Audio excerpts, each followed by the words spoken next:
विजय वडेट्टीवारजी, सत्ता तुमची असू देत किंवा महायुतीची असू दे, अनेक आश्वासनं मतदारांना तुमच्याकडनं दिली जातात.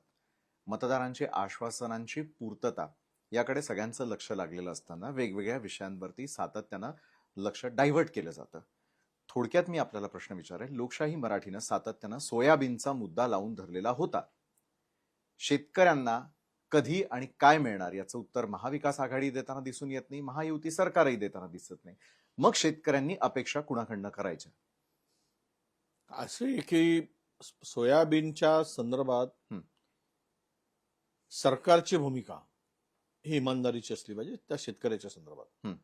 आता सोयाबीन खरेदी करायची मुदत संपली, पणन मंडळाने ती मुदत संपल्याचं घोषित केलं.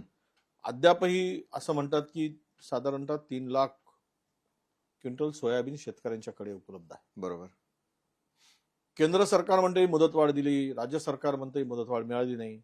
अरे तुम्हाला जे काय करायचं ते विचारा आणि संपवा विषय. याला शेतकऱ्याला वेटीस धरणं हे चुकीचं आहे. सोयाबीन शेतकरी उद्ध्वस्त झालाय, पण या सरकारला थोडी लाज पण वाटायला काही जागा राहिलेली नाही. पण इतक्या शेतकऱ्यांच्या प्रती हे सरकार इतकं निर्दयी असू शकतं? एक तर मागचे आपण 3-4 वर्ष पाहिलेत की सोयाबीनला भावच मिळत नाही. त्याचं कारण असं आहे की केंद्र सरकारची जे एक्सपोर्ट इम्पोर्ट पॉलिसी आहे, एक्सपोर्टला ठीक आहे, उत्पन्न जास्त झालं आपण पाठवून देतो किंवा ते आहे, पण ज्यावेळेस देशामध्ये उत्पन्न होतो, उत्पादन बाहेर येतं, शेतकऱ्यांच्या हातात येतं, घरात येतं, त्याच वेळेस आयात केली जाते आणि एमएसपी पेक्षा कमी दराने आयात केली जाते. यावर्षी सुद्धा तेच केलंय सरकारने. एकीकडे एमएसपीचा हे दाखवायचा आणि दुसरीकडे मात्र एमएसपी पेक्षा कमी दराने सोयाबीन आणायचा. व्यापाऱ्यांनी तो सगळा सोयाबीन एमएसपीच्या कमी दराने आयात केलेला आपल्या गोडाऊनमध्ये भरायचा. मग या देशातील शेतकऱ्यांनी करायचं काय? महाराष्ट्रातील सोयाबीन उत्पादन शेतकऱ्यांना कुठं टाकायचं? आणि कोटा काय आहे? मुदत कशाला देताय? जो शेतकरी पिकवतो त्याला मुदत देण्याची गरज नाही. एकतर ऑनलाईन केलं गेलं, ऑनलाईन मध्ये अनेक वेळा प्रॉब्लेम होतात.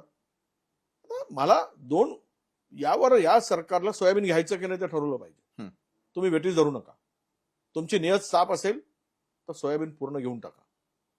4-4 महिने 6 महिने झाले रब्बी पिकांचे, आपल्या खरीप पिकाचे धानाचे पैसे मिळाले.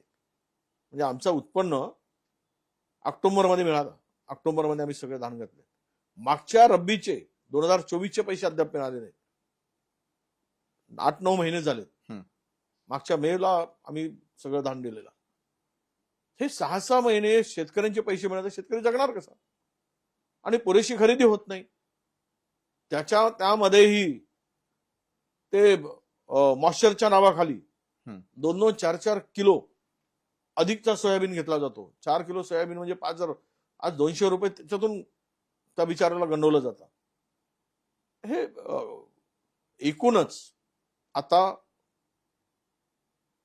भूमिका सरकारची स्पष्ट करण्याची आवश्यकता आहे. तुम्ही घ्यायचं असेल सांगा, नाहीतर तो शेतकरी आपलं सोयाबीन उचलेल आणि मंत्र्यांच्या घरापुढं आणि जिल्हाधिकाऱ्यांच्या कार्यालयापुढे आणून ठेवून देईल. काही करायची विल्हेवाट लावा, नाहीतर घरात ठेवूनही तो उपयोगी नाहीच. आणि सरकारची जर अशी दुपट्टी भूमिका आहे, केंद्र सरकार वेगळा बोलते, राज्य सरकार वेगळं बोलते. अरे एकाच पक्षाची सरकार नाही, त्या 2 पक्षाची सरकार आहे, समन्वय नाही किंवा बोलणं बंद आहे. आणि त्यांनी अशा वेळेस मला वाटतं फडणवीस सरकारने, स्वतः मुख्यमंत्र्यांनी फडणवीसांनी या संदर्भात लक्ष घातलं गेलं पाहिजे.